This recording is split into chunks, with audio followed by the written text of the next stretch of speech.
Bonjour à tous, merci Faute déjà pour l'invitation. Donc, je vais essayer de vous partager un peu ces temps d'aventure chez Airseas. Et l'idée, on va très peu parler du produit, je vous ai donné comme quelques éléments, vous sachiez ce que c'est, mais plutôt c'est dire bon, bah, comment je suis tombé dans cette aventure, comment je l'ai vécu, et un peu on verra après ce que j'en ai retiré et des éléments à partager avec vous. Alors l'idée, c'est de dire d'abord, bah, j'ai commencé depuis le début, depuis ma sortie de l'ENAC, pour expliquer un peu finalement comment l'histoire fait que je suis arrivé dans cette aventure.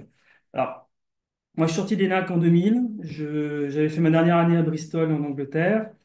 Et j'étais pas du tout parti pour l'entrepreneuriat. Moi, mon objectif, c'était rentrer chez un constructeur aéronautique et pour fabriquer des avions.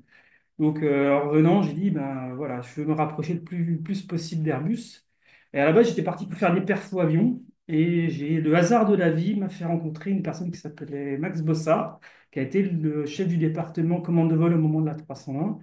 Et je suis arrivé pour un poste au perfo, et je suis sorti de la pièce avec un poste au le loi de pilotage. Et je le remercie, elle n'est plus de ce monde malheureusement, mais je le remercie parce que je pense que c'était vraiment un bon choix et c'est encore aujourd'hui quelque chose que je porte avec moi. Et donc, je suis arrivé en 2000. Alors, pour ceux qui ne connaissaient pas cette période 2000, hein, en Airbus, bon, il y avait la 320, 330, 340. Il y avait la 340-600 qui était en développement. Mais le 380, c'était encore du papier. C'était pas vraiment lancé. Donc, le marché du travail commençait à se lancer, mais c'était quand même pas non plus le Airbus d'aujourd'hui. Et pour vous montrer un peu ça, moi, je suis arrivé dans un groupe donc, qui s'appelait Ceditech, qui faisait partie du groupe Aéroconseil, qui s'appelle maintenant Acodis. On était 70. Moi, l'équipe commande de vol, c'était 5 personnes. Je suis parti de cette entreprise 5 ans plus tard, c'était 500 personnes. Et l'équipe commande de vol, c'était une vingtaine de personnes, 25 personnes. Donc, c'est pour montrer qu'en 5 ans, c'est une entreprise qui a fait x10. Donc, on verra, ça, c'est un peu une analogie à ce que j'ai vécu, puisque finalement, je suis arrivé petite entreprise, un peu familiale, on bricole, et puis on arrive vraiment dans un groupe un peu plus cadré. Moi, je suis arrivé pour faire des lois de pilotage, j'ai fait de la recherche, j'ai fait le pré-développement des lois de la 380. Donc, techniquement, je me suis éclaté, c'était un moment vraiment assez incroyable, beaucoup de choses qui se passaient en même temps. Et comme je vous l'ai dit, forte croissance de l'entreprise. Donc, au bout de 2 ans, je me suis retrouvé manager. Petite bémol, je suis sorti de l'ENAC, j'avais zéro formation de manager. Et au bout de 2 ans, être manager, c'est un petit défi. Alors, je ne connais pas les programmes aujourd'hui de l'ENAC, mais je pense que c'est effectivement, il m'a manqué quelques clés. Mais néanmoins, c'est un truc où j'ai pris un peu goût au management. Et voilà. Donc, j'ai mené ces deux axes en parallèle, de la technique à 100%, du management à 100%. Donc, quand on est jeune, c'est bien. Mais au bout de 5 ans, c'est vrai que j'ai commencé à être frustré de ne pas pouvoir vraiment faire bien l'année 2. Et Airbus est venu me chercher à cette époque-là pour développer les lois de pilotage de la 330 MRTT. Parce qu'à ce moment-là, toutes les équipes étaient soit sur la 380, soit sur la 405, donc il manquait de ressources. Donc j'ai eu cette chance de rentrer chez Airbus pour faire ce projet. Et ce projet est intéressant parce que, on va dire, c'est pas vraiment une start-up, et c'était quand même un tout petit projet. On était une équipe très réduite en relation directe avec l'ingénieur en chef. Peu d'argent, peu de gens, peu de temps, mais il fallait être hyper inventif et hyper innovant et avec beaucoup, beaucoup de liberté. Donc, je pense que c'est ce qui m'a aussi construit pour la suite en disant, voilà, ces genres de projets un peu exotiques, un peu bizarres, où voilà, faut se débrouiller, il faut bricoler, ça me plaisait bien. Donc, j'ai fait ce projet-là. Dans la foulée, j'ai récupéré ensuite les lois de pilotage de tous les A330, 340. Et voilà, la vie s'est déroulée de manière assez rapide. Et puis, 2013, je ne vais pas dire que je m'ennuyais, mais je commençais à ronronner, à être un peu en zone de confort. Bon, on me dit, quoi, what next? Et à ce moment-là, mon chef est parti. Je me suis dit, tiens, le management, ça ne me vient plus. Il y a eu 8 ans avant, pourquoi pas y revenir? Donc, c'est comme ça que j'ai arrêté la technique. Alors, pas complètement, parce que je suis resté quand même de mon étude des commandes de vol, mais je suis parti plutôt en poste de manager. Et c'est là où ma relation avec Airseas et Produit Suivi a commencé, puisque j'étais responsable de l'équipe recherche. Et j'ai eu une des personnes de mon équipe qui a été contactée par la personne qui a eu l'idée de ce projet, parce qu'il cherchait des gens comme ça à créer une équipe. Alors moi, j'ai trouvé ça génial, parce que bon, je suis fan de mer, de kite, de choses comme ça. Donc, de mélanger l'aéronautique les deux, je dis, oh, c'est un super projet. En plus, il y avait déjà l'idée de faire une organisation un peu un peu différente de ce qu'on pouvait chez Airbus. Donc, je dis, bah, moi, j'avais poussé mon gars à y aller. Alors, lui, il n'a pas osé. Voilà. C'était l'époque, quitter un gros groupe comme Airbus, c'était quand même pas la mode en 2015. C'était quand même plutôt encore en mode j'ai un CDI, je le garde. Donc, lui, il n'est pas parti. Mais bon, c'est resté un petit coin de ma tête. C'est pour ça que je vous mets des petits cailloux en me disant, tiens, il y a eu un petit caillou là-dessus.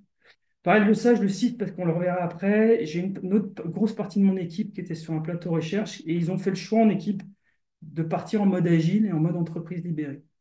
Et ça aussi, c'est un truc qui m'a attiré, qui a attiré en me disant, tiens, c'est nouveau, ça paraît, ça a du sens, il y a quelque chose peut-être à construire là-dessus. Donc ça, c'est pareil, un petit truc que j'ai gardé de l'autre côté de l'oreille pour me dire, tiens, pour plus tard.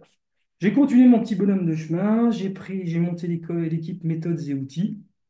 Et bah, c'est là où les hasards de la vie font que bah, parfois on doit faire un choix. Ma femme a été mutée à bord.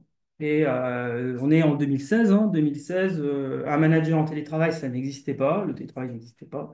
Donc on m'a dit gentiment, bon, on te laisse un petit peu de temps, mais il faut que tu trouves un autre job. Donc c'est là où j'ai repris mes petits cailloux et j'ai regardé un peu autour de moi. Je me souvenais de ce projet, ce Sea-Wing. Et à l'époque, ils avaient en tête de s'installer à Arcachon. Donc là, la mer, Arcachon, un truc exotique, ça cochait quand même beaucoup de cases. Et, donc je suis retourné voir la personne que j'avais eu en contact l'année d'avant. Et bon, à l'époque, Arcachon avait déjà du plomb dans l'aile, il dit non, ce sera Toulouse. Par contre, nous, on a besoin de quelqu'un qui fait du système. Et puis, nous, on s'autorise toutes les possibilités de fonctionnement, donc pas de souci pour le télétravail.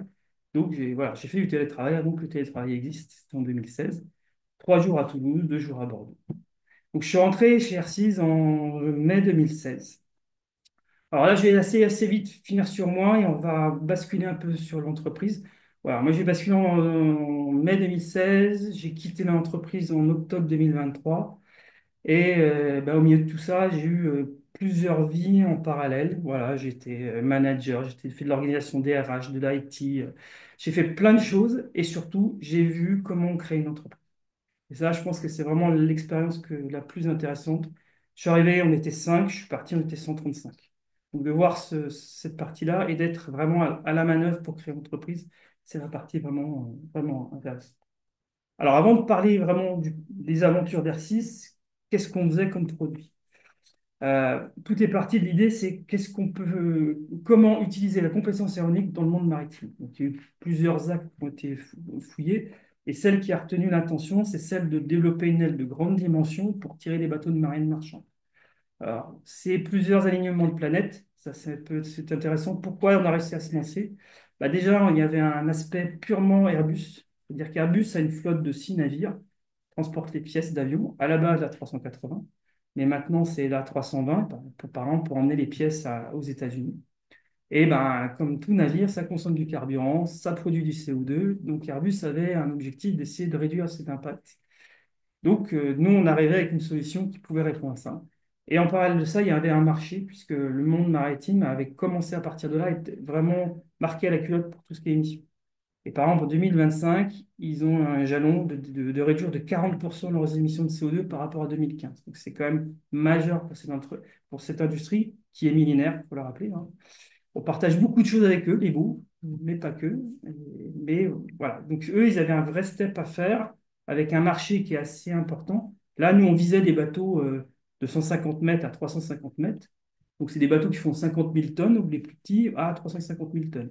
On est fois 1000 par rapport à un avion, pour vous donner une grandeur, mais il y a la poussée d'Archimède qui nous aide. Donc il y a des contraintes un peu différentes.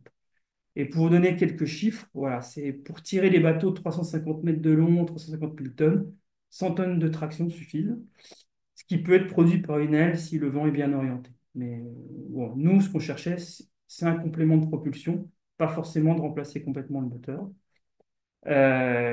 Donc le marché, comme je vous disais, c'est 10 000 navires équipables. Nous, on visait 5%, on était raisonnable. Donc vraiment un gros marché de navires. Et on visait plutôt du rétrofit, mais pourquoi pas aussi des nouveaux navires, parce que il y a un marché. Et au global, qu'est-ce qu'on cherche à gagner? 20% de réduction de consommation de carburant. Ça paraît énorme hein, quand on vient de l'aéronautique, on va nous chercher 2-3%. Mais le monde maritime, 20%, ils y sont, on les a vérifiés au cours de l'aventure et il y a vraiment ce potentiel. C'est un monde qui est très conservateur, qui vit avec des technologies très anciennes, donc il y a un vrai potentiel d'amélioration. Donc voilà pour le produit. Alors je vous ai mis après quelques images. Voilà, on a démarré avec une remorque derrière un 4x4, puis on a petit à petit grossi jusqu'à voilà, on était sur une barge, on a mis un semi-remorque, et puis à la fin, voilà, on a pu aller sur un vrai navire en 2 ans. Ça, je vais vous raconter un peu cette histoire, mais voilà, au moins vous voyez un peu la tête que ça. Comme je l'ai dit, le projet, il a démarré, alors je dis 2015, il a démarré un peu avant. Alors il y a peut-être un des précurseurs qui est connecté, il m'a dit qu'il se connecterait, donc Marc, si t'es là, bonjour. Lui, il est arrivé avant moi, il est parti avant moi, mais voilà, il s'est démarré un petit peu avant. Moi, j'ai rejoint l'aventure donc en mai 2016, on était 5. On avait, on avait une pièce, un bureau, 5 chaises et un tableau blanc. Et donc là, il a fallu partir de zéro. Donc il y a une partie de l'équipe, dont Marc, s'il est connecté, qui a travaillé sur monter un dossier pour avoir de l'argent. Parce que avant tout, s'il n'y a pas d'argent, ça va être compliqué. Même si Airbus nous a dit, bon, nous a gentiment laissé travailler, il fallait quand même avoir un projet à côté. Donc, une partie de l'équipe qui a monté un dossier avec l'ADEME pour se faire financer la première phase du projet. Alors, je ne l'ai pas mis, mais bon, on la trouve sur Internet. Il y a une fiche ADEME qui explique le projet. C'était un projet à 14 millions d'euros. L'ADEME en apportait la moitié par subvention, prêt, avance remboursable, et charge à nous d'aller chercher l'autre moitié. Et bon, je vais aller directement parce que ça s'est fait en plusieurs étapes, mais en gros, il y a une partie par Airbus, une grosse partie par les régions, que ce soit Occitanie ou on verra Pays de Loire, et une autre partie par des avances faites par les clients. Donc on a pu se lancer parce qu'on avait ce projet, mais aussi parce qu'on a fait en 2017 un proof of concept.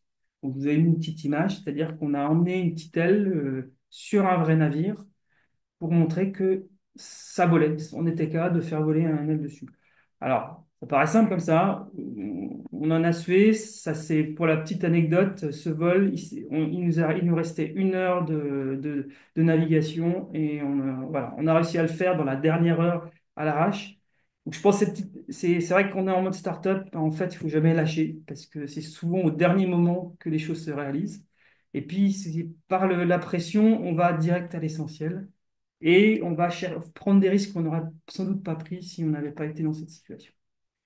Mais voilà, 2017, donc là, on avait les deux clés importantes, de l'argent et techniquement, on montrait on était crédible. Donc là, Airbus a dit, OK, je continue à vous suivre. La dame a dit, OK, on est parti. Et donc, on s'est lancé dans ce projet.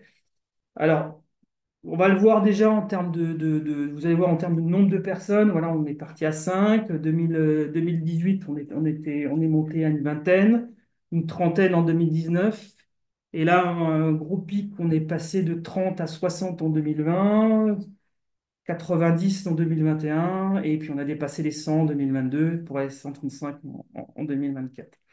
Donc, voilà, c'est une, on n'avait pas forcément anticipé ces steps-là. On savait qu'il fallait grossir, mais pas de cette manière-là.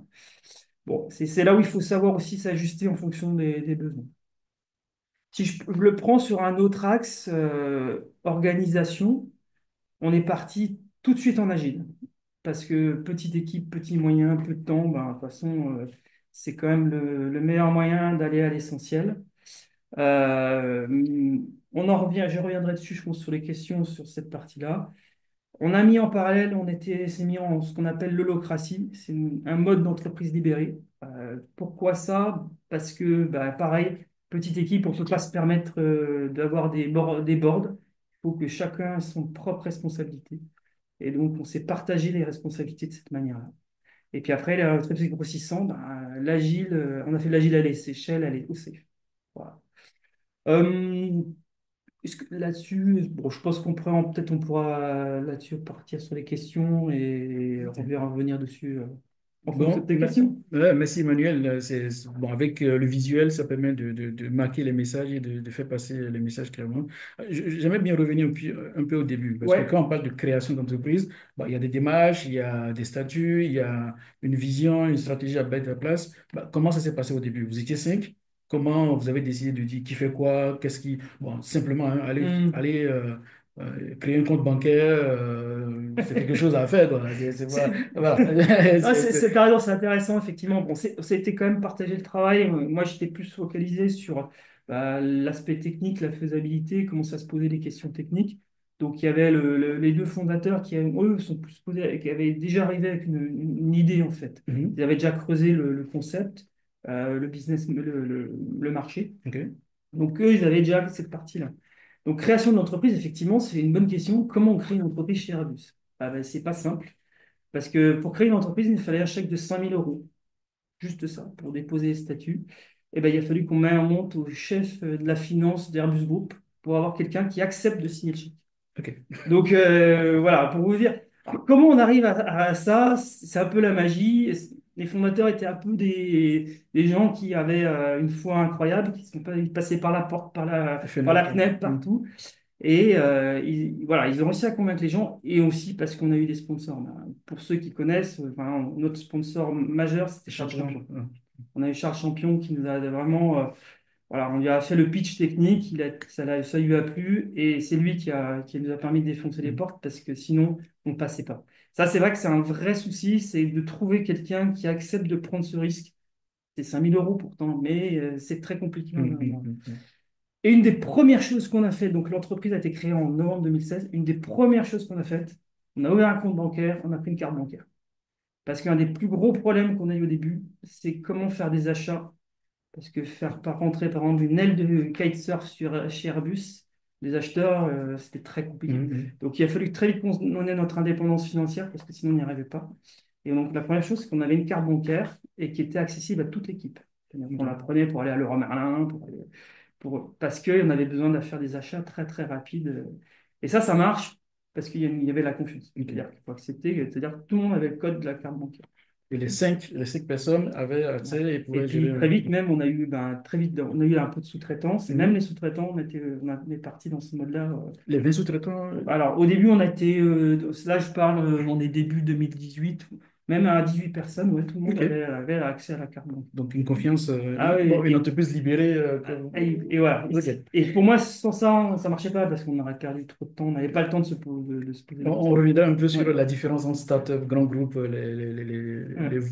les canaux de décision et le poids pour pouvoir décider quelque chose, même des fois simple, même si à la fin vous avez levé 14 millions au début et il faut pouvoir avoir 5 000 euros, il fallait monter jusqu'au CFO. Bon, c'est quand même... Donc, toujours Ouais. pour aller un peu plus... donc, de 5 vous avez défini gouvernance un Ouais. peu libérée, mais j'imagine que dans la durée, ça va changer, ben, on en Ouais. parlera un peu plus. Au tout début, il faut définir en gros bah, un MVP, un produit. Oui. Alors, il vous faut un early adopter, quelqu'un qui va accepter, parce que vous n'avez pas, chez Airbus, à ma connaissance jusqu'à présent, on n'a pas de bateaux. Si, on avait des bateaux. Ouais. Ah oui, on a des On a bateaux. 6 bateaux. Et sous quelle division? Avec quelle division? C'est la division logistique Ok, qui fait. bon. J'y reviendrai parce que Ok. ça Mais je ne peut. savais pas qu'on était honneur de cette... Alors, Bon, c'est le notre... monde maritime, c'est très compliqué. C'est difficile de savoir qui possède le bateau. Ok. Bon. Mais voilà, c'était des bateaux Airbus. Ok. Ils étaient marqués Airbus, que vous avez pu voir sur la photo. C'est Ok. marqué Airbus dessus. Bon, ouais, j'apprends quelque chose. Donc, bon, alors, est-ce que ces bateaux-là ont servi à faire le prototype au début ou est-ce que vous avez signé, ou vous avez trouvé un partenaire comme CMA CGM, MRS ou tous les autres amateurs pour pouvoir engager un partenariat, développer un prototype et tester? Comment ça s'est passé? Non, mais on a pu le faire parce que Airbus, c'est Airbus qui a été early adopter. Mhm. Voilà. Et dit, bah, ce que je l'ai dit, hein, les planètes sont alignées parce qu'Airbus avait besoin d'une techno de réduction Juste, de. mhm. Donc c'est eux, ils étaient vraiment partie prenante. Et notre client chez Airbus, c'était pas l'engineering, c'était la logistique. Ok. C'est l'équipe logistique qui était vraiment notre client. Et on a eu la chance d'avoir quelqu'un en face qui était un ancien marin de la marine marchande. Ok. Donc qui a joué aussi, pour ceux qui connaissent l'agile, le rôle de business owner en fait. Donc il jouait, voilà, par rapport, on apportait des solutions, il nous disait en tant que marin ce qu'il lui parlait. Donc c'était un client, un vrai faux client. Puis Ok. bon, Mhm. Mais pour pouvoir commercialiser, hum, comment vous avez fait alors? Qui étaient les premiers, c'est pas moi, bêta-testeurs ou voilà. acheteurs? Comment ça s'est passé? Vraiment, on est parti sur vraiment Airbus. On a eu accès directement aux équipages. On a pu Mhm. discuter avec eux. Mhm. Mais ça ne nous a pas empêché de faire. De toute façon, c'était la condition d'Airbus. Dit, OK, nous, on est intéressé, mais il faut qu'il y ait un marché autour, quoi. OK. Donc, on a effectivement prospecté autour. Donc, d'abord, des gros groupes européens. On a vu des Maersk, CMA, CGM, des gens comme ça. Euh, donc, on a essayé, on leur a fait un pitch, on leur a présenté. On est arrivé aussi, ce qui a été très important, ce qui a beaucoup aidé, c'est qu'on a fait beaucoup de simulations.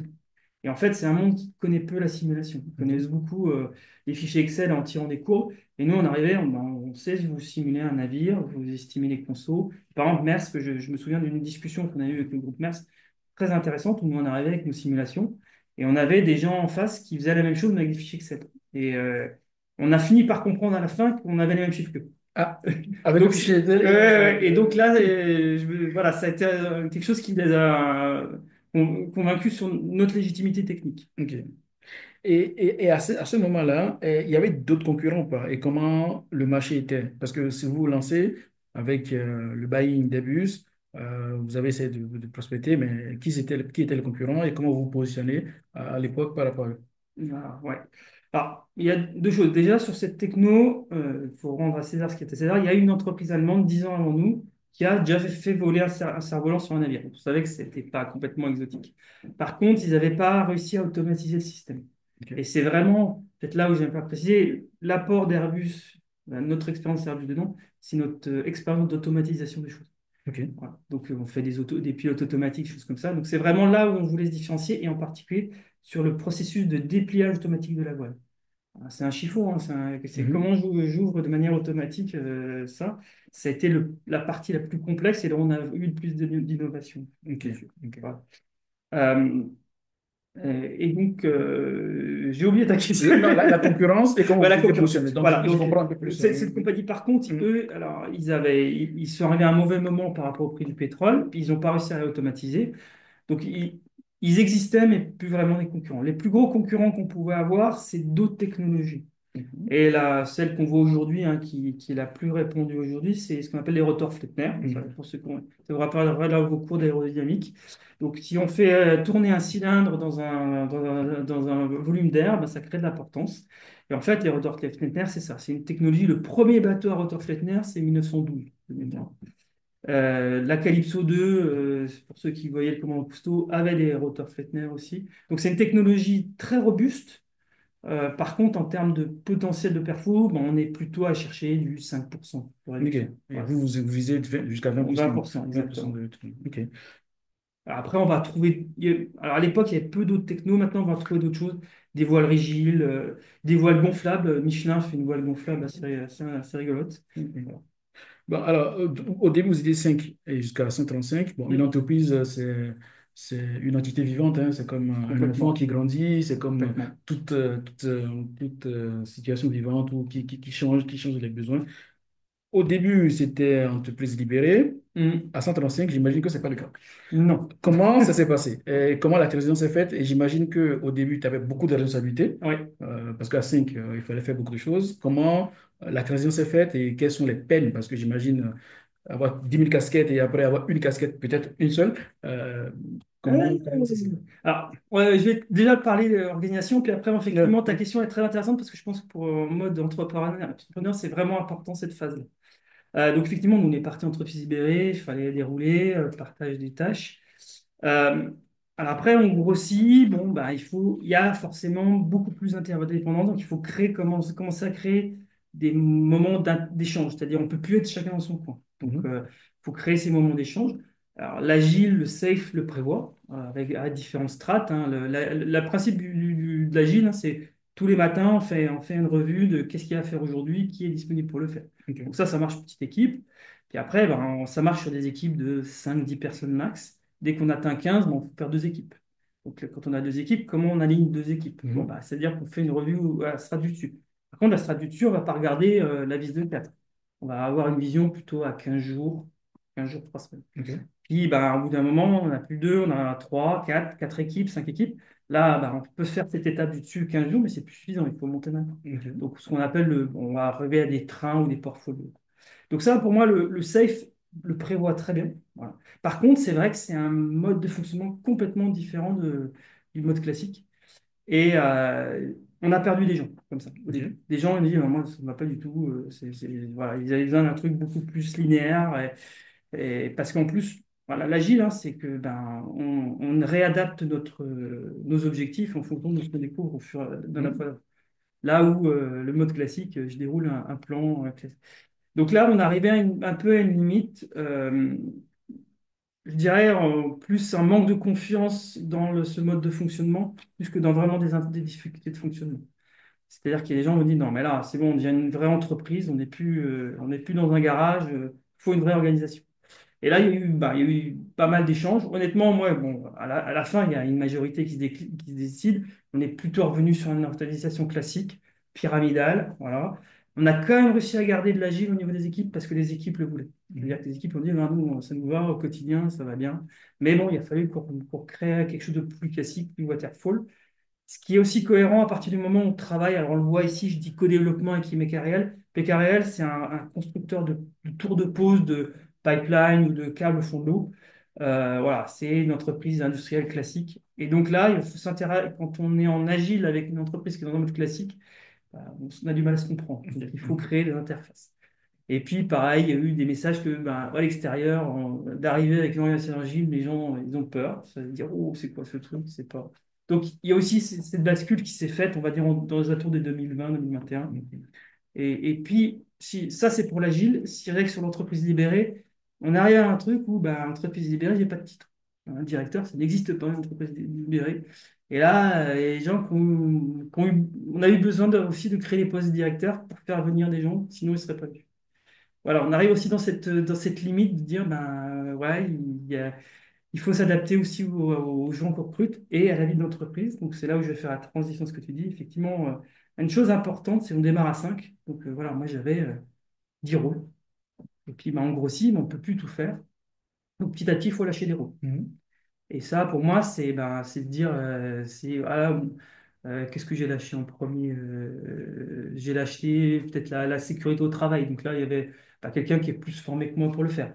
Voilà, petit à petit, j'ai lâché aussi RH. RH, c'est un métier à la fin. Donc petit à petit, il faut accepter de lâcher, même si ça se plaît, hein. Moi, ça m'éclatait de Mhm. tout faire, mais on ne peut plus tout faire. Et on n'est plus forcément la bonne personne pour tout faire. Ça, pour moi, c'est vraiment le truc à retenir en entrepreneuriat, en startup. Et c'est un peu le travers de beaucoup de startups. Mhm. C'est que les gens qui sont au début, ils veulent garder la main sur tout, alors que si, ils sont peut-être la bonne personne au début, et plus forcément à la fin. Et moi, j'avais connu ça, par exemple, c'est Ceditech, au début, il faut quelqu'un qui met de l'animation, et après, il faut un gestionnaire. Mhm. Et startup, c'est pareil. Il y a un moment où on passe, il faut un gestionnaire. Même à un autre niveau, hein, Microsoft fête ses 50 ans. Bill Gates a laissé la main à Steve Ballmer parce qu'à un moment donné, il a Exactement. considéré lui-même que, il ne Mm. pouvait pas jouer le jeu et il a laissé la main à d'autres personnes. Ça, c'est vrai que Mais c'est... c'est vrai qu'il faut avoir cette lucidité de Ouais. dire, ben, oui, je lâche la main. Mhm. Et même parfois, dire, c'est un peu ce qui a fait que j'ai quitté. Il y a un moment, je dis, ben, il faut aussi renouveler, parce que 7 ans, finalement, on arrive avec une histoire et on peut bloquer les choses, parce on porte un poids de Mhm. l'histoire. Mhm. Alors, tout à l'heure, tu disais qu'il y en a des personnes que vous avez perdues en chemin. Mm. Bah, déjà, le recrutement. Quand on est une startup, par rapport à la technologie avancée, je pense qu'il y a besoin d'expertise. Comment on va chercher des Mm. personnes, Mm. bon, peut-être des limites de salaire, des limites de conditions. Bah, comment vous avez réussi à embarquer des personnes avec vous? Parce que vous avez quitté 5%, bah, il faut Ouais. trouver un mécanisme embarquer. Comment ça se passe en startup? Ah, alors c'est pas simple parce que effectivement le mode startup va attirer des profils qu'on ne verrait pas dans des grandes entreprises. Mhm. Des gens qui ont besoin d'une liberté, d'une autonomie. Ces gens-là, assez naturellement, ils vont venir nous voir. Par contre, voilà, c'est des gens qui vont apporter de la créativité, des choses comme ça, pas forcément d'expertise. Et nous, par exemple, on a eu besoin d'experts venant du monde Airbus. Et comment on fait venir des experts du monde Airbus? Alors, il y a quelques exceptions où il y a des gens qui, un peu comme moi, cherchaient autre chose. Donc là, on a eu fait des très très bons recrutements là-dessus. Et puis, il y a des experts. Je dirais que un expert, c'est pas quelqu'un qui prend des risques. Non. Et donc, pour le faire venir, il faut le sécuriser. Et sécuriser quelqu'un, bah, ça va dépendre des gens.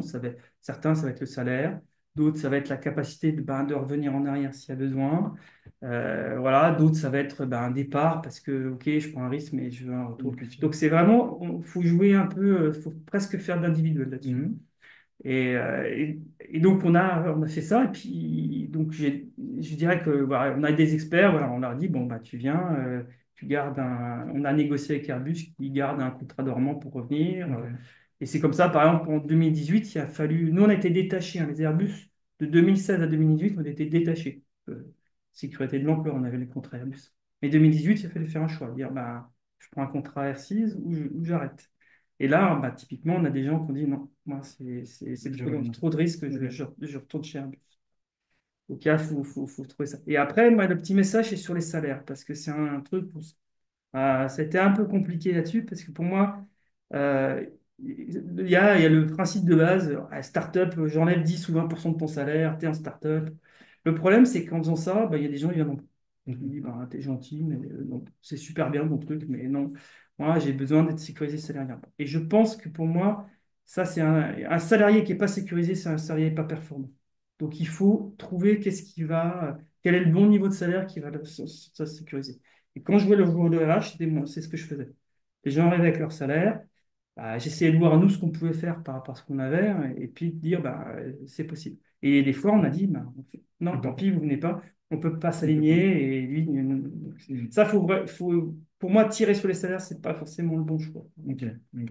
Bon, alors, une entreprise, pour vivre et survivre, il faut du cash, Oui. d'une manière ou d'une autre, pour payer les salaires, pour faire autre chose. Alors, il y a plusieurs actions et plusieurs moyens. Un, des clients. Est-ce que vous en étiez? Est-ce que vous avez signé des deals? Vous avez des clients? Qui sont-ils et comment ça s'est passé? C'est la première Mm. chose. Ou après, on va parler de la levée ou d'autres aspects, mais commençons Par les clients, oui. Alors, effectivement, les clients, c'est déjà, bon, ça a été compliqué d'avoir un client qui signe, parce que c'est, comme je vous dis, le monde maritime, c'est quand même millénaire. Donc, c'est des gens, ils y vont doucement, ils ont besoin d'être sûrs de la techno. Et donc, on a réussi, on a eu la chance par des rencontres. Dont une entreprise que je citerai qui s'appelle Maxi, qui a été créée par la personne qui a inventé le routage en mer. Donc, ça fait partie des gens assez extraordinaires que j'ai rencontrés autant en Mercedes. Et voilà. Et cette personne-là nous a ouvert des portes au Japon, assez incroyablement. Et on a pu rencontrer le PDG de K-Line, donc c'est le cinquième armateur mondial. Et donc, de pouvoir avoir accès vraiment aux décisionnaires. Mhm. De dire, et donc, on a réussi en ayant accès à cette personne, à lui vendre le projet, à lui faire le pitch, en lui montrant qu'on était compétent techniquement. Ok. Voilà. Pour le coup, si je fais le lien avec le thème du webinaire, Airbus nous a aidés là-dedans. C'est-à-dire qu'Airbus a aussi accepté qu'on vienne avec son nom en disant que, voilà, en cas de problématique, Airbus, voilà, on pourrait faire appel à des compétences Airbus en cas de problème. Ok. Donc là, il y a eu vraiment un partenariat pour nous aider là-dessus. Bon, Airbus était intéressé aussi, parce que si le Mhm. projet ne se faisait pas, il n'avait pas de... Mhm. Mais voilà, on a pu créer ça. Et donc, Calagne, une fois qu'on est passé là-dessus, voilà, ils ont accepté, on leur a expliqué aussi que ben, c'est un gros investissement, hein. On a un produit de plusieurs millions d'euros, hein. Donc, il y a quand même de l'argent à mettre sur la table pour lancer la fabrication. Et ça, on a réussi à ce qu'ils acceptent de nous avancer cet argent. Ok. Voilà. Donc ça, c'est une partie, je dirais que pour en arriver là, avant, il y a ce que je disais, il y a l'ADEME, il y a les régions, il y a un peu Airbus aussi. Et je dirais que les régions, ça a été quand même quelque chose d'assez fort, hein, parce qu'elles nous ont aidés à nous lancer, on s'est installé à Nantes, on le voit un peu plus loin, parce que aussi la région Pays de Loire nous a dit, on a un super bâtiment pour vous, on a des financements, voilà, c'est parti là-dessus. Sans ces investissements-là, ça aurait été compliqué quand Compliqué. même. Donc, vous avez sécurisé Kalen, mais est-ce qu'il n'y a pas souvent, est-ce que vous avez utilisé ça comme un track record pour aller voir d'autres ou est-ce que ça vous a handicapé? Parce que souvent, vous avez un premier client en startup, Mm. vous utilisez ça, vous gongonnez partout en disant, eh, voyez, regardez, eux, ils ont signé avec nous. Comment ça s'est passé? Est-ce que Ouais. c'était bénéfique ou comment ça s'est passé? Je pense que ça a permis d'avoir des lettres d'intention de Mhm. notre client. Par contre, ça nous a bloqué dans le sens où on dit, oh, eux, ils y vont, on va attendre de voir. OK. Ah. Voilà, voilà. Donc, ça a eu les Il y deux a eu, effets. il y a eu les deux effets, il y a eu OK. les deux effets, quoi, Ok, effectivement. ok. Parce que spontanément, on se disait aussi, bon, il y a des gros, je ne vais pas les citer, bon, Mm. on les connaît, hein. CMA, CGM et autres là en France. Pourquoi pas eux et pourquoi c'est Kylan Mm. qui a débarqué ou qui a été abordé en premier, quoi. Bah, enfin, les Japonais étaient à l'époque, et le son corps étaient très en avance sur la recherche de technologies avancées pour Ok. réduire les émissions. Donc ils étaient quand même, ils sont Ouais. tous dessus. Il avait un des concurrents de Kalain avait lancé un projet sur une voile un peu rigide. Ok. Donc ça aussi, je pense, il y a eu de l'émulation au Ok, Japon au par rapport à Japon. ça. Ok, ok. Là où en France, bah, CMA est est plutôt sur des technos on va voir des récupérateurs d'énergie, des choses beaucoup plus simples, basiques, mais qui génèrent moins de gains. Donc, on a parlé de clients. Mm, Les levées, est-ce que vous en avez eu à faire? Quels ont été les challenges ou quels sont mm. les montants que vous avez voulu lever? Est-ce que vous avez réussi à le faire? Alors, on va mettre dans la levée, je Oui, reviens sur les levées l'ADEME. de début, ouais, Voilà. Et après, en fait, effectivement, les 14 millions. on a essayé de faire une levée, une première levée en 2021. Euh, et bah là, en fait, ce qu'il faut voir, c'est que c'est aussi un des retours d'expérience, hein, c'est un projet industriel. Comme je dis, un produit de plusieurs millions, ben, si imaginons que c'est 5 millions, ben, il faut que j'en mette 20 sur la table avant de pouvoir produire un produit de 5 millions. Donc, on est tout de suite sur des chiffres assez importants. Et donc, les levées de fonds, on va vite à de 30, 40, 50 millions. Et donc là, derrière, qui peut être capable de mettre cet argent-là? Ben, on va avoir d'abord des investisseurs, mais les investisseurs classiques, on va dire bancaires, financiers. Eux, ce qui les intéresse, c'est un retour sur investissement en 3 ans. Et sur un produit industriel, c'est quand même compliqué d'avoir un retour sur investissement en 3 ans.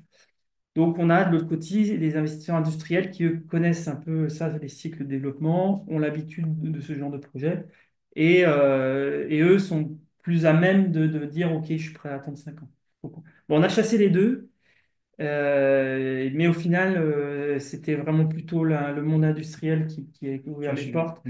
Mais bah, on arrivait à un moment où il y a eu aussi une demande, un deal qui était, bah, en gros, en 2021, fallait ceux qui étaient prêts à investir, ils prenaient tout, avec potentiellement un risque de délocalisation. Au Japon. Alors, à l'époque, ça pouvait être au Japon, mais c'était hors de France. Offre, ok. Donc, il y a eu un moment un peu de flottement là-dessus. Et puis, ben, ce qui s'est passé aussi, c'est que ceux qui devaient faire cette levée de fonds, en fait, on arrive à un moment où c'est tellement d'argent que Combien? là, on était dans les ordres de 50 millions d'euros. 50 millions, ok. Que, au bord de ces entreprises-là, en fait, il y a des gens qui disent, qui mettent des conditions. Ok. Parce que voilà, il y a une Ouais, notion de non. risque. Et ça a aussi un peu fait capoter les choses. Et comme ça traînait, en fait, on s'est plutôt mis d'accord avec Kalaï en disant eux, Kalaï, ils ont dit, bon, on va attendre pour investir. Par contre, on vous recommande des produits Ok. pour montrer qu'on a confiance en vous et voilà, Oui, continuer. je vous avais donné Voilà. un mot d'avance, quoi. Mm. Et bon, je pense que là, il y a eu, bon, on s'est dit, ah, c'est bon, on est reparti. On avait peut-être eu un excès de confiance, je pense, à ce moment-là. Et à un moment, il y a un moment, faut vraiment faire une levée de fonds, quoi. Ça Mm. suffit pas, les avances. Donc, ça, c'était en 2022-2023. Et ça a traîné, ça a traîné. Et on est arrivé fin 2023, plus de sous. Ok.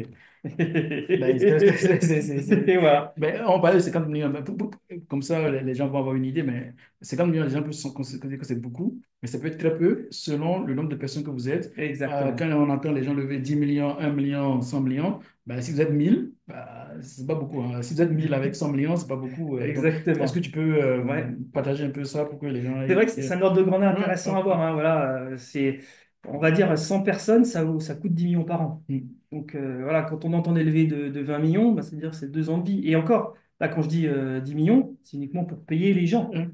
Pas le payer leur produit. salaire, payer le bâtiment. On n'investit pas dans la matière. Mm. Donc, sûr d'élever à 20, 30 millions, on dit que c'est énorme, mais en fait, ça va très vite. Ouais.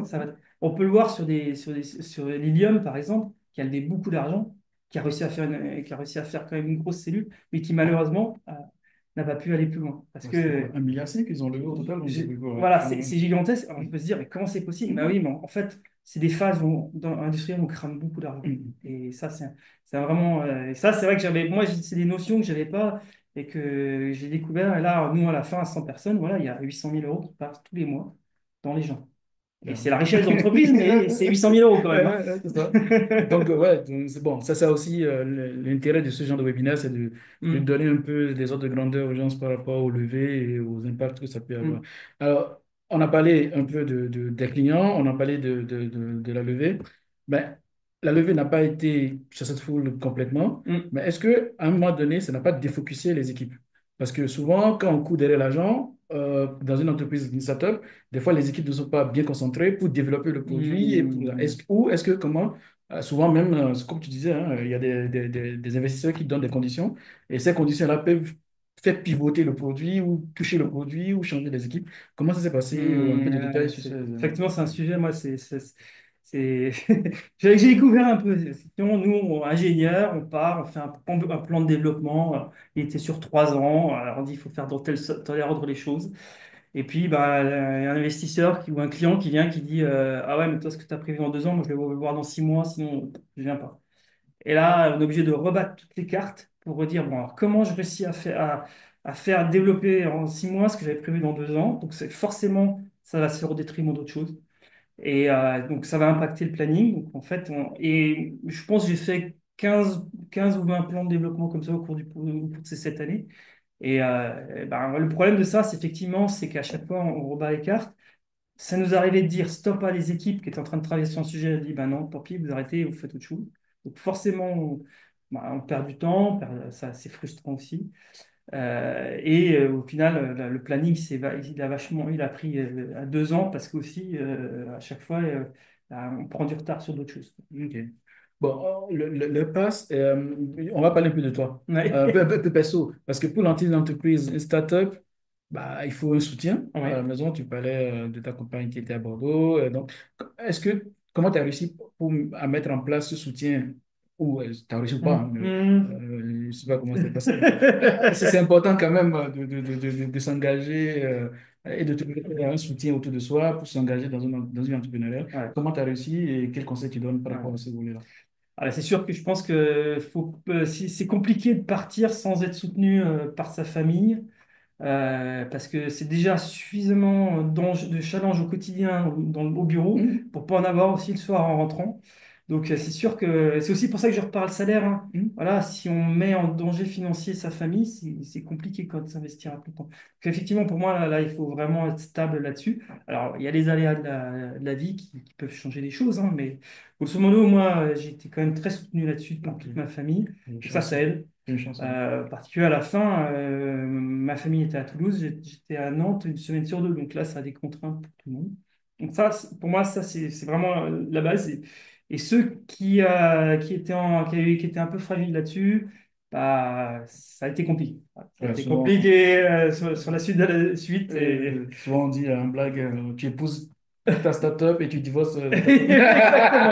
Voilà. Mais c'est vrai que les développements, mais je l'ai même vécu sur des développements chez Airbus, hein. Un développement, c'est génial, mais par contre, c'est les coups, les sous, quoi. C'est bon à partager. Bon, le temps passe, on a encore des éléments à bon, pour l'interaction. Je ne sais pas s'il y a des questions en attendant, et s'il y a des questions, on les prend. Sinon, on continue en attendant que les gens dans le chat. Alors, je te laisse faire parce que hop. Ah, il y a un nouveau message. Contrainte administrative. D'accord. Ok. Francky, si, il ne faut pas hésiter hein, à lever la main et à ouvrir le micro. Bon, on peut prendre Oh, cette ouais, je question-là. prends cette question. Alors, création de l'entreprise. Je dirais pas, enfin, c'est beaucoup de contraintes administratives, hein, c'est sûr. Moi, j'ai monté la fonction RH et depuis, j'ai un vrai respect pour les ressources humaines parce qu'on est les premiers à se plaindre. Et en fait, quand on voit les contraintes qu'il y a, j'ai monté une mutuelle, une convention collective, les contrats de travail, et ça change tous les 6 mois. C'est assez incroyable. Donc, oui, c'est lourd et c'est pour ça qu'il faut des gens dédiés à ça. C'est aussi ça, ce startup, pour ça qu'au bout d'un moment, on a donné ça à un pro parce qu'il faut se soulager de cette partie-là. Euh, En fait, ma question, en fait, c'est vis-à-vis du fait que, effectivement, en France, il y a tout ce que vous avez vécu. Et est-ce que vous recommanderiez, en fait, plutôt à un Français comme vous de créer votre start-up plutôt à l'étranger, que ce soit par exemple Angleterre, États-Unis ou autres pays en Europe ou ailleurs, en fait, pour d'accord. avoir moins de contraintes vis-à-vis de contraintes juridiques ou légales de créer une entreprise, parce que il me semble quand même qu'en les pays anglo-saxons, c'est beaucoup plus facile. Alors, moi, enfin, honnêtement, je ne l'ai pas vécu comme ça. Ça a pas été, on a été vraiment, pour le coup, moi, je trouvais à chaque fois soutenu. Alors, on arrive peut-être avec un truc tellement exotique que les gens, ça les changeait de leur quotidien. On n'a pas eu de soucis là-dessus, honnêtement. On n'a pas souffert c'est pas quelque chose qui nous a bloqué. Alors, on pourrait dire, bah oui, parce que si financièrement, et les charges patronales, etc. Bon, en mode startup, on a quand même beaucoup de choses qui nous aident là-dessus. Donc, moi, honnêtement, non. J'aurais pu le dire sur l'aspect réglementaire. Il y a Francky Zapata, par exemple, Mhm. qui a dit de partir. Alors, je peux peut-être montrer ça parce qu'effectivement, comme on a l'ENAC, parce que ça aurait pu être un cas, et je vous explique pourquoi. C'est parce que finalement, on n'était ni un navire, ni un avion. On était un avion attaché à un navire. Donc, ça n'existe pas dans les textes réglementaires. Et donc, voilà, on a été voir la DGAC, on a été voir les préfectures maritimes, et tout le monde dit, bah, t'es pas chez moi. Donc, il a fallu qu'on invente quelque chose. Et on a pu se dire, oh là là, ça va être, c'est la France. Et honnêtement, moi, j'étais vraiment très agréablement surpris par l'accueil qu'on a eu. Voilà, j'ai beaucoup travaillé avec la DGAC à Toulouse, qui nous ont ouvert des portes, mais qui nous ont essayé de nous trouver des solutions. La préfecture maritime, pareil. On a été vraiment très soutenu là-dessus, alors que ça aurait pu être vraiment un souci, hein, parce que effectivement, vu qu'on rentre pas dans les textes, les gens auraient pu dire stop, vous n'y allez pas. Donc, de mon expérience, j'ai pas ressenti ce besoin. On n'a pas eu on s'est pas dit à un moment, il faut qu'on parte à l'étranger. Honnêtement, on n'a pas vu. À l'inverse, par exemple, on a commencé à s'installer au Japon.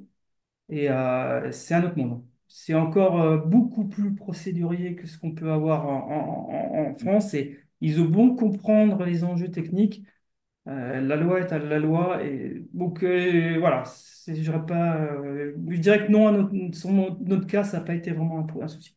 Ok. Ok. Question complémentaire, est-ce que vous avez des commerciaux chez Airbus qui ont pu vous aider justement à comprendre un peu les us et coutumes de différents pays étrangers, la façon dont ils travaillent, comme vous dites à l'instant?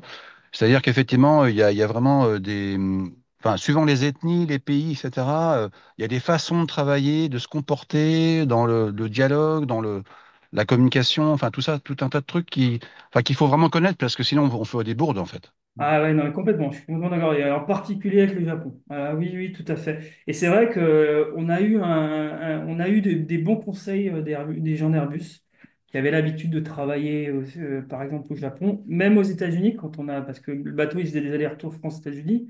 Et voilà, il fallait ouvrir des portes aux États-Unis. Et effectivement, on a eu de l'aide d'Airbus, d'aide aussi des ambassades. Donc, Mhm. on a eu la chance d'avoir des gens qui ont rejoint Air qui avaient des contacts aussi dans le milieu ministériel. Et oui, oui, sans ça, je pense on aurait fait des énormes bourdes, en particulier au Japon. Et là, je reviens aussi sur Maxi, eux, avaient l'habitude de travailler au Japon, donc qui connaissaient un peu aussi les us et coutumes. Mais oui, oui, ça, c'est vrai que c'est vrai. C'est une bonne remarque. Il faut vraiment faire attention à ça quand on travaille avec d'autres cultures, parce qu'on a vite fait de se mélanger et de dire des bêtises. Merci à vous. Merci, Jean-Pierre. Élisée, vous avez levé la main. Oui, merci beaucoup pour l'exposé très enrichissant, le partage. Je voudrais savoir juste comment la période Covid euh, a été pour vous. Impact positif ou négatif? Je vois quand même que de janvier 2020 à décembre 2020, l'effectif passe de 37 à 65. Ouais. Alors, je voudrais savoir un peu. Ouais. Très bonne question, parce que c'est vrai qu'on n'en a pas parlé. Alors, moi, je dirais que la période Covid nous a été plutôt une période favorable. Alors, c'est un peu, on se dit, mais c'est fou. Nous, on était en plein, on faisait des essais à l'ouest de Toulouse. Nous, on a eu très vite des autorisations pour continuer nos essais. Donc, déjà, on n'a pas été bloqués par le confinement. Et ensuite, eh ben, en fait, ce que ça nous a aidé, c'est que ça a tout arrêté. Donc, entre guillemets, on commençait honnêtement à être un peu en retard sur le planning. Donc là, de toute façon, tout le monde était en retard, tout le monde s'arrêtait. Donc ça nous a permis aussi de nous arrêter, nous, de souffler. C'est-à-dire qu'on était on faisait du sprint, hein. C'était du sprint permanent. De souffler, de prendre un peu de recul. Et c'est ce que j'écris ici. Et en fait, ça nous a permis d'identifier qu'en fait, on était sur certaines solutions techniques, on partait dans des solutions trop complexes, limite des impasses. Et on a profité pour faire tout un redesign du produit.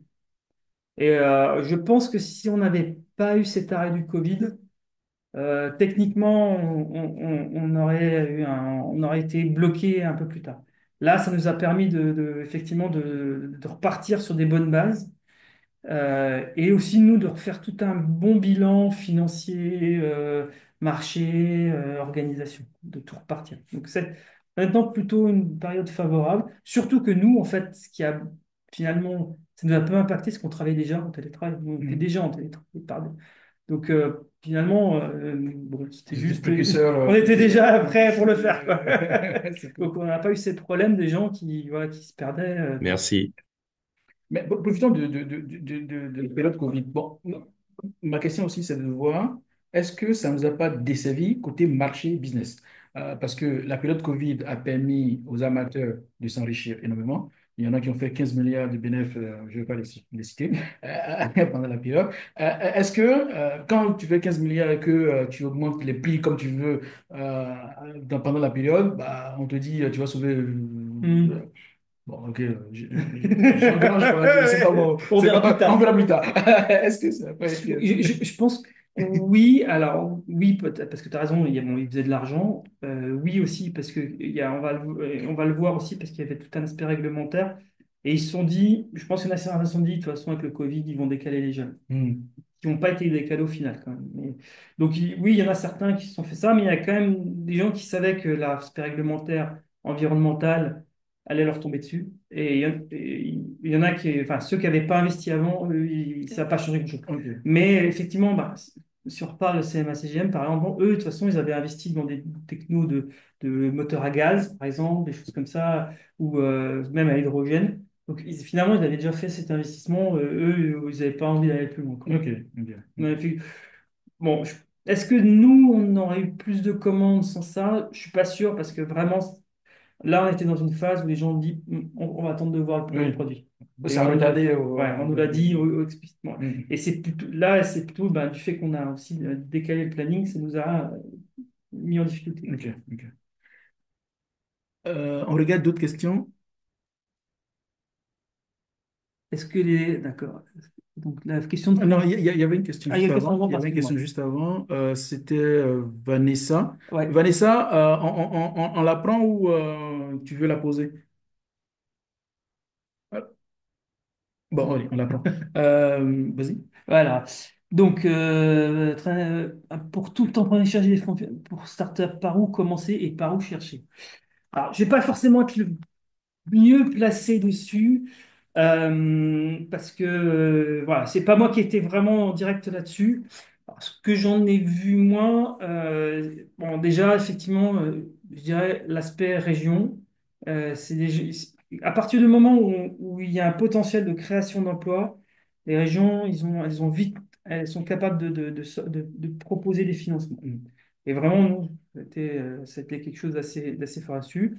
J'en ai pas parlé, mais on a eu aussi du financement européen, c'est-à-dire Mhm. qu'on a participé à un projet européen. Mais je dirais que pour une start-up, il faut déjà avoir une certaine expérience parce que les fonds européens, en fait, on a été obligé de payer des consultants pour nous écrire le projet, parce que c'est un Mhm, métier. mhm, Donc, mhm, donc je dirais que c'est pas forcément la même chose. Après, alors, on a, dans cette expérience, j'ai côtoyé d'autres startups qui, eux, bon, bah, il y a l'aspect business angel. Il y en a quelques-uns sur Toulouse qui mhm. font, alors, mais c'est pour des montants relativement réduits, Par rapport mais aux montants, ça ouais, passe pas. par rapport à nos montants, Ça passe pas. ça passe pas. Moi, honnêtement, pour un projet industriel comme ça, avec le recul que je prends, hein, c'est se lancer sans être adossé à un gros groupe industriel, mais plus que ce qu'on était. Enfin, pour moi, je C'est pense que c'est compliqué. difficile à réussir parce qu'il y a tellement d'investissements sur une durée tellement longue que, enfin, partir, voilà, c'est compliqué de trouver quelqu'un qui va nous financer. Ben, pour Vanessa, tout dépend du projet entrepreneurial. Mm. Parce que bon, si c'est du hard, du soft, si c'est de l'écologique Exactement. ou des bâtiments à construire, bon, tout dépend du projet Mm. entrepreneurial. Et donc, les sources de financement vont dépendre de ce que vous faites. Et moi, j'aime souvent dire le meilleur financement, c'est le client. Bon, ça, Non, mais tout à fait. Tout à fait. Mais c'est ça, c'est vrai si que on arrive moi le pareil, hein, je dirais, de toute façon, ça sert à rien de lancer un produit s'il n'y a pas de client, hein. On a tendance à se dire, ouais, mais le produit va créer le client. Bon, il y a qu'Apple qui a été capable de faire ça, hein. Grosso modo, normalement, s'il n'y a pas de client, on n'y arrivera pas. Bon, il y a Francky qui revient en disant, est-ce que Airbus a aidé au recrutement des jeunes talents? et comment vous avez réussi à gérer différentes générations. Bon, je ne sais pas Hmm. s'il y a eu différentes générations chez vous, Oui. mais au moins c'est le Ah cadeau non, mais la d'enfant. question générationnelle, Ouais. elle est intéressante. Alors, non, Airbus ne nous a pas aidés dessus. Parce que, voilà, non, enfin, les RH nous ont facilité quand il y avait des gens qui quittaient Airbus, mais ils ne nous ont pas aidés à faire du recrutement. On s'est on a travaillé avec des cabinets de recrutement. Euh, Parce que, pareil, hein, le recrutement, j'ai commencé à le faire au début, à LinkedIn, avec un compte recruteur. Ben ouais, c'est un métier à plein temps, hein. Mhm. C'est un métier à plein temps parce qu'il y a beaucoup de sollicitations, il faut répondre. Donc à la fin, on avait RH, mais aussi on avait des cabinets. Et ça, c'est un investissement, il faut se rendre compte, un cabinet de recrutement, ils prennent 10% du salaire Ça, annuel. Donc, mais il y a un moment, en fait, quand on charge des profils particuliers, ben, on a fait le choix de le faire quand même, d'investir quand pour avoir la qualité, l'efficacité même. Ouais, et exactement. payer juste pour avoir. Je pense que... Et la deuxième question sur les générations est intéressante. Alors, pourquoi je souris? C'est parce que à un moment, très longtemps, on a eu un père et son fils dans l'entreprise. OK. Voilà. On a recruté, Pour une startup, on va réussir à ouais, avoir. on a recruté le fils. Et puis à un moment, on cherchait quelqu'un avec une compétence particulière. Il dit, ben, mon père, il le fait. Et il bossait dans une usine aéronautique, donc industrielle, avec un métier classique. Et on a dit, non, il dit, ben, ça t'intéresse. Et il a démissionné, il est venu nous rejoindre. Donc effectivement, on a eu ces générations. On avait un dessinateur industriel qui était fan de mer, qui avait 55 ans. Et donc on avait et qui a fini, lui, il a fini par être ce qu'on appelle opérationnel, c'est-à-dire il est encore embarqué, hein. Il embarque pour 2 mois sur les navires, alors qu'avant c'était quelqu'un qui était dans un bureau. Donc voilà, on a eu vraiment plusieurs générations, mais c'est quand même des cas assez rares des gens de cet âge-là. Alors en fait, c'est soit des gens qui n'ont plus d'enfants à la maison. Grosso OK. modo, les deux, ils n'avaient plus d'enfants à la maison, et les enfants avaient un boulot, donc ils étaient entre guillemets, bon, ils pouvaient se permettre de prendre le Mhm. risque, et puis ils avaient une compagne qui était un boulot installé. Donc on peut trouver des gens comme ça. Après, voilà, la pyramide des âges, elle était assez homogène. On avait beaucoup de 20 30 ans, beaucoup de gens comme moi, des jeunes d'une Mhm. quarantaine d'années. Parce que finalement, bah, nous, on a cette expérience-là de grands groupes, etc. Et beaucoup de gens, un peu dans mon cas, qui pour des raisons personnelles ont été obligés de basculer. Alors, soit géographiquement, soit. Après, bon, là, on a quelques cas, des gens de 55 ans, mais il y en avait pas tant que ça, mais il y en a eu quand même. Il y en a eu quand OK. même. Et qui s'y retrouvaient. Mais à l'inverse, on a aussi des gens de ces âges-là qui ont dit non, c'est pas fait pour moi. En fait, c'est vrai que enfin, une start-up, hein, là, c'est on avait une vision, une durée de vie de 6 mois. On avait de l'argent pour 6 mois. Donc, Bon, il faut accepter de se dire, ben, peut-être que dans 6 mois, toute l'énergie humaine va s'arrêter. zéro. Mais ça fait partie du jeu. C'est assez, je trouve aussi. Il faut y aller en se disant, chaque jour que je passe ce projet, c'est de la richesse, c'est quelque chose que j'apprends. Il faut y aller comme ça. Et le jour où on n'est plus dans cet état d'esprit, il faut partir. Parce que c'est Mhm. sûr que sinon, on le vit mal. Il y a une question de Pépé, je ne sais pas si. Pardon, j'ai une petite question. C'était avant. Euh, Merci au début pour votre intervention. C'est très intéressant parce que je suis dans le domaine entrepreneuriat aussi. Mais le problème que je suis arrivée maintenant, c'est trouver le premier client. Ça m'intéresse de savoir comment vous avez trouvé le premier client pour valider votre concept, s'il vous plaît. Mm. Mm. Et oui, alors ça, c'est vraiment très difficile parce que, effectivement, alors nous, bon, on a assez vite, on a réussi à discuter avec des armateurs, hein. Si je commence, par exemple, le bateau d'Airbus, il est affrété par par un armateur qui est de Dreyfus, là, Louis Dreyfus Mhm. Armateur. Mhm. Donc, par leur intermédiaire, on a réussi à mettre un pied dans le monde maritime. Donc, bon, déjà, on a rencontré les Dreyfus. Et après, ils nous ont donné, eux, des points d'entrée en disant qui contacter chez les armateurs. Parce qu'effectivement, l'armateur, c'est comme une compagnie aérienne. En fait, il y a plein de petites entités. Donc, il faut savoir qui convaincre. Et si je reprends des analogies de l'agile, hein, voilà, il y a plusieurs clients et il faut identifier le besoin de chaque client. Il n'y a pas un seul client. Donc c'est comme ça que déjà on a pu comprendre la structure de ces entreprises, donc savoir qui décidait quoi et qui comment convaincre. Et vraiment, bah, le premier vrai client qui était Kalaï, comment on est arrivé? Ben, on a été introduit par quelqu'un qui travaillait déjà avec eux. Et en fait, c'est vraiment de la cooptation où Calagne avait confiance dans cette entreprise. Donc, il faisait un bon travail. Et cette entreprise est venue voir à Calagne en disant, c'est des gens de confiance, c'est des gens sérieux, vous pouvez y aller. Et je pense que c'est assez généralisable en disant, voilà, d'être introduit par quelqu'un qui certifie que vous êtes des gens, je pense que c'est le meilleur moyen de faire. Parce que effectivement, bah, tout le monde est curieux, mais le moment où il faut signer en bas, il y a une prise de risque. Donc moi, je dirais que c'est comme ça que nous, on y est arrivé.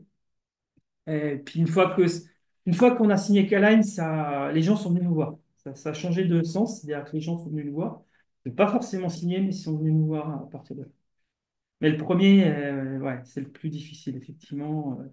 Après, si je reviens là, à ce que disait Claude, hein, à partir du moment où on a un produit qui a une vraie valeur ajoutée, ben, voilà, c'est ça. Faut pas convaincre le client que ça a une valeur ajoutée. Lui de lui-même, il se dit, ah ouais, ouais, c'est intéressant. Alors, bon, on parle du Oui, redressement oui. et est-ce que l'entreprise est finalement partie au Japon? Alors, le redressement judiciaire, je ne l'ai pas vécu de l'intérieur parce que je suis parti juste avant. Moi, je suis parti, on allait signer la levée de fonds. Et de ce que j'ai pu en comprendre, c'est au moment de signer la levée de fonds, en fait, quand on fait une levée de fonds, hein, on ouvre tout, hein, tous les livres, hein. L'entreprise, elle voit tout. Elle voit les comptes, elle a le droit à voir tout, quasiment tout. Et puis elle a vu elle attendait 3 mois, l'entreprise n'avait plus de sous, donc elle pouvait l'acheter, se débarrasser des actionnaires. Voilà. Donc ça s'est passé comme ça. En fait, voilà, eux, c'était un redressement judiciaire juste pour que ceux qui ont racheté puissent le prendre sans problème. Alors, humainement, comment ça s'est passé? Ils ont dit qu'ils reprenaient que 80% de l'activité. Et bon, moi, j'ai découvert aussi un peu indirectement comment ça fonctionnait. Ils doivent choisir des catégories d'emplois qu'ils veulent garder. C'est pas des gens. Ils n'ont pas le droit de dire je vais garder telle personne. Ils doivent définir des catégories d'emplois. Donc, ils ont défini des catégories d'emploi. Et typiquement, bah, ils ont gardé vraiment les compétences techniques parce que tout ce qui était commercial, industriel, en fait, ils avaient ça en interne. Donc, ils ont vraiment gardé les gens qui faisaient le produit. En plus, ils faisaient de l'intégration, hein, ils étaient Ouais. éditeurs, ils faisaient de Alors, l'intégration. Caline, non, pas directement, mais il travaille, ça fait partie d'un grand Ok, groupe qui le ok, fait. ok. Et pour le Japon, alors, non, l'entreprise est encore à Nantes. Elle s'appelle Oceanic Wing, toujours dans le même locaux. Vous pouvez voir elle recrute encore, hein. Euh, on avait un bureau au Japon parce que, en fait, dans les produits, il y a un produit qui a été installé sur un bateau Airbus, mais il y a un autre produit qui a été installé sur un des bateaux Kalai, qui fait Japon-Australie en ce moment. Mhm. Et donc, on a un bureau là-bas parce il y a des marins qui vont périodiquement sur place pour faire des essais ou de la maintenance. Mais l'entreprise est encore à Nantes et ça faisait partie de l'accord de redressement judiciaire. C'est l'entreprise Ok. restant. Oui, c'est normal. Parce que la région avait soutenu et la région Exactement. voulait garder cette Exactement. activité sur place. Ok. Ça n'a pas été challengé hein, par le. Oui, oui. Bon. Ok. Ok. Alors, est-ce que d'autres entreprises ont un produit similaire? Alors, En 2025. pas exactement le même. Alors, Bon, on lit la question comme ça au voilà. moins Ah pour oui, ceux qui. pardon. En 2025, savez-vous si d'autres entreprises ont été créées pour fabriquer ou vendre un produit similaire au vôtre? Ok. Alors, exactement le même, non. Alors, on voit, il y a Parlier, là, je sais plus, Yvan Parlier, qui est un navigateur qui est un peu sur le même concept, mais il était déjà sur le même concept avant qu'on se lance. Il a légèrement avancé, mais voilà. Lui, il vise plutôt un marché de petits navires. Et Ok. c'est plutôt un outil de secours. Voilà. Ok. Il y a un navigateur du Vendée Globe qui l'a utilisé parce qu'il a dématé, par exemple. Voilà. Il est plutôt sur ce marché-là. Et après, il y a ce que je disais, il y a d'autres technos, donc les rotors Flettner, il y a des voiles, le Canopé, le bateau qui transporte Ariane 6 en Guyane, a été spécialement conçu. C'est un catamaran avec quatre voiles qui se lèvent et qui descendent. On va trouver, je disais, Michelin qui fait, je pense, vraiment une technologie intéressante d'une voile gonflable. Voilà, et bon, voilà, on va trouver ce genre de choses.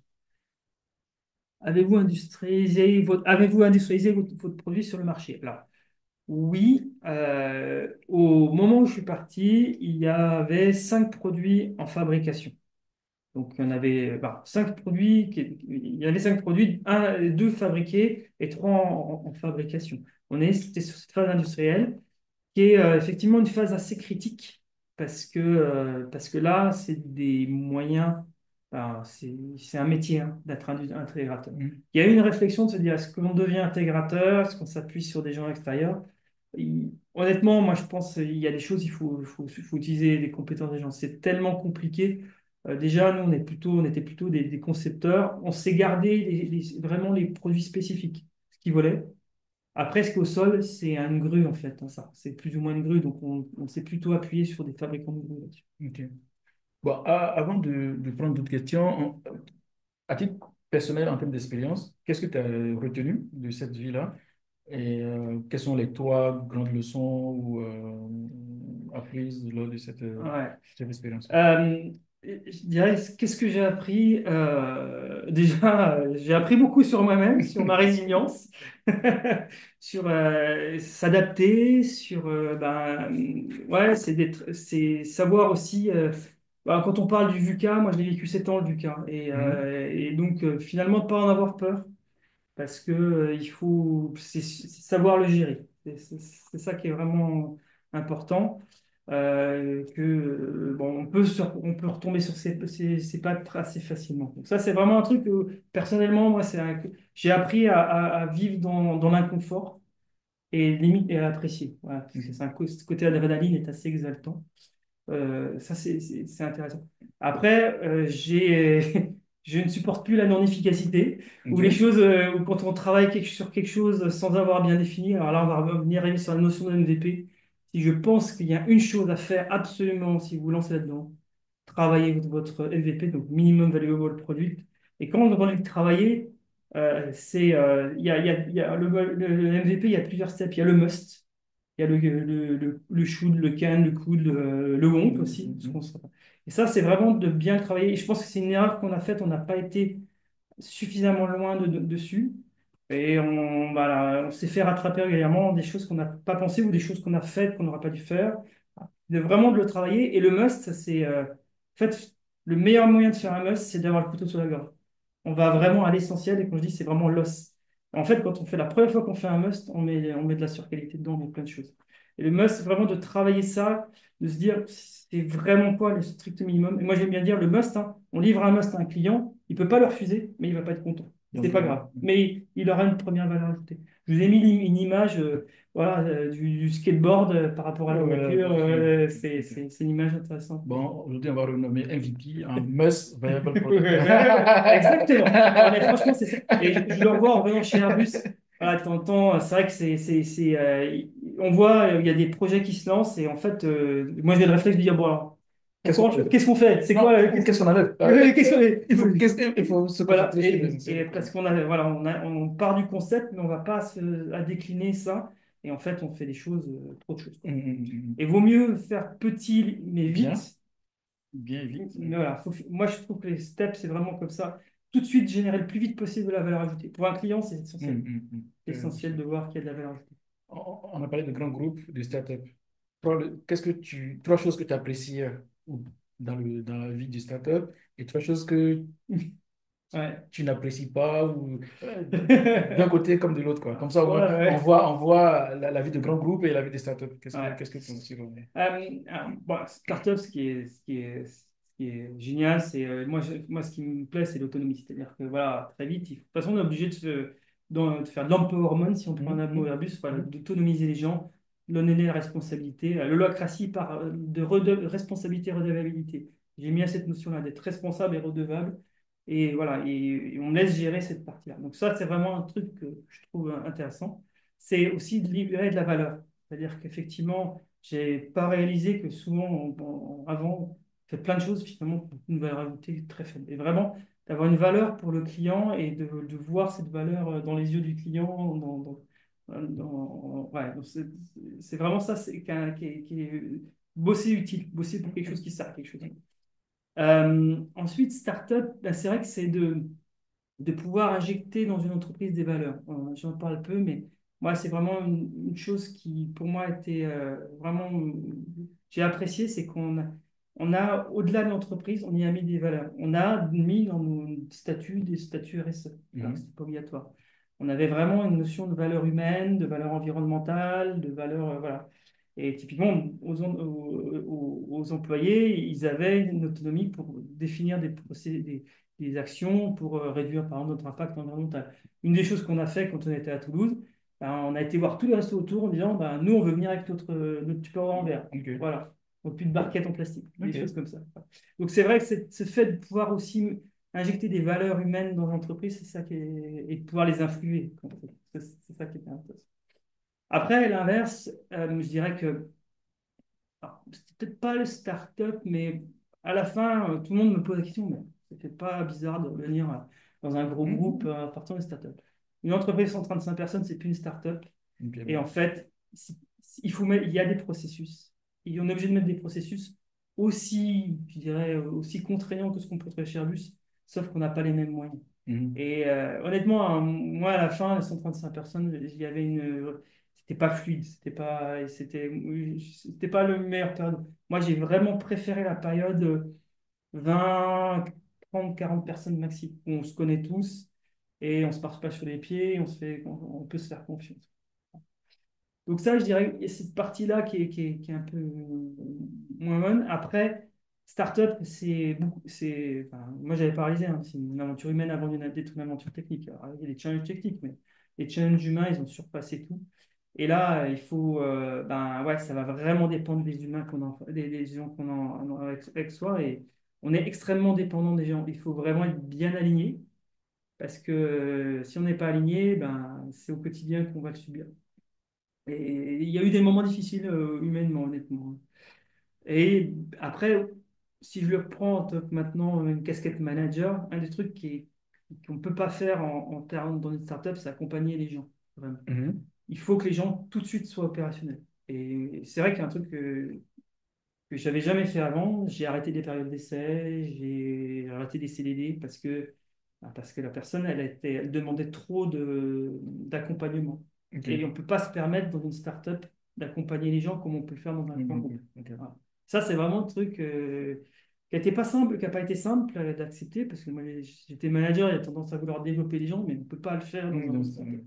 parce qu'il y a beaucoup de choses à faire Ouais, et ouais, le temps est très court.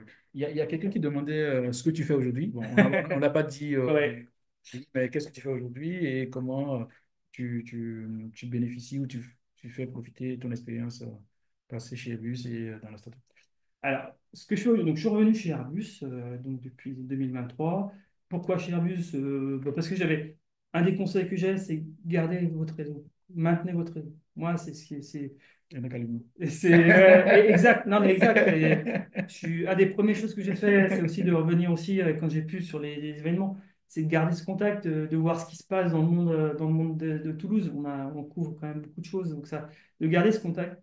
Donc oui, et pourquoi Airbus? Ben, parce que je trouve qu'Airbus a évolué dans un bon sens. C'est-à-dire que je trouve que les top managers, c'est pas à 100% vrai, on est d'accord, mais ont aussi cette valeur, sont beaucoup plus humains que ce que j'avais avant. Et donc j'ai rencontré des gens de haut niveau qui m'ont inspiré chez Airbus.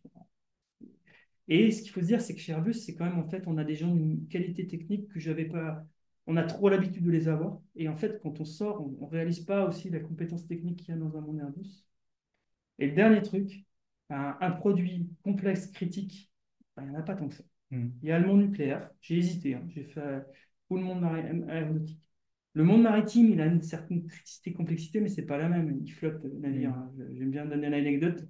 Ils nous ont dit, ouais, c'est un premier élec, il faut couper le courant. Je dis, bah non, je coupe pas le courant, notre petit vol, il va tomber sinon.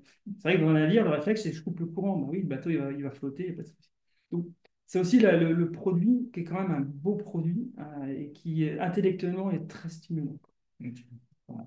Ok. Et qu'est-ce que j'en. Alors, c'est assez intéressant parce qu'effectivement, je suis arrivé. Une des choses qui a fait qu'on m'a repris aussi, c'est cette approche entrepreneuriale. Moi, typiquement, aujourd'hui, je suis manager, j'ai un budget. Ben, je fais gaffe à mon budget, quoi. Mhm. Je sais le prix de l'argent. Mhm. Et j'essaie de l'instiguer à mes équipes. Typiquement, on a un budget voyage, je leur dis c'est le budget voyage là-dessus. Par contre, voilà, je dis, ce budget, on l'a. Vous en faites, si, moi, j'ai de l'argent pour faire partir deux personnes en déplacement. Si vous trouvez le moyen de partir à trois, pas de souci, tant que vous restez dans le budget. Donc, j'essaye aussi d'avoir cette valeur aussi de l'argent investi, vraiment, Et là où il ça faut. le rentabilise. Et ce que je dis, le MVP, quoi, j'essaye de dire, ok, bon, chaque fois qu'on propose un truc, je dis, bon, c'est quoi le vrai besoin, quoi. Ouais, Explique-moi le besoin. Et c'est assez rigolo parce que souvent, les gens vont dire, ah, ils savent le besoin, puis quand on leur pose la question, en fait, ils ne savent pas l'expliquer. Donc, j'essaye d'apporter aussi, c'est de dire, ben, ouais, la valeur ajoutée, rapidement aussi, livrer vite, rapidement de la valeur ajoutée. oui, oui. Ben, il y a quelqu'un qui voulait te recruter chez Thales. Pourquoi pas être venu chez Thales? Alors, j'ai failli, en partant à Bordeaux, j'ai failli. Et bon, ça s'est pas fait parce que RC a débarqué, mais oui, ça faisait partie des options que j'avais. Oui, c'est une belle entreprise, effectivement. Je connais pas mal d'anciens. Ouais, ouais, il y a pas mal d'innovations, donc tout à fait. Bon, il y a une question, peut-être une dernière. Quel défi veux-tu relever aujourd'hui? Et j'en profite en même temps pour le dernier mot. Quel conseil tu donnes aux alumni? Donc, deux questions. D'accord. Ok. Alors, le défi que je voudrais relever, bon, là, honnêtement, quand je suis revenu chez Airbus, j'ai affiché clairement. J'ai dit, je viens chercher quelque chose de beaucoup plus linéaire, j'ai besoin de me ressourcer. De 7 ans de start-up, on a un peu rincé.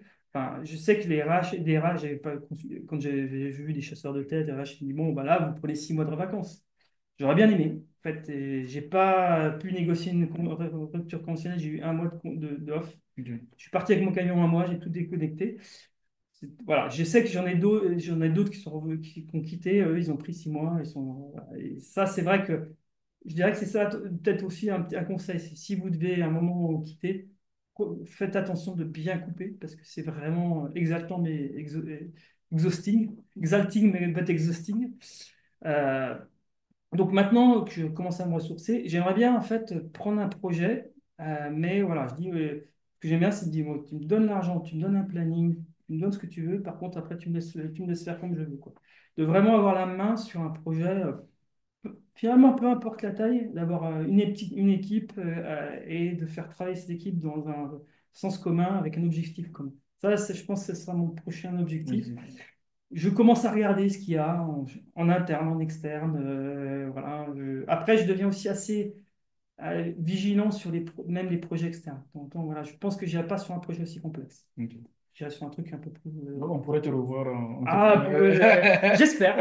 J'espère. J'y ai Bah, pris goût. mais quel conseil tu donnerais à quelqu'un qui se lance ou qui veut se lancer ou dans l'écosystème de l'entrepreneuriat à notre communauté d'alumni?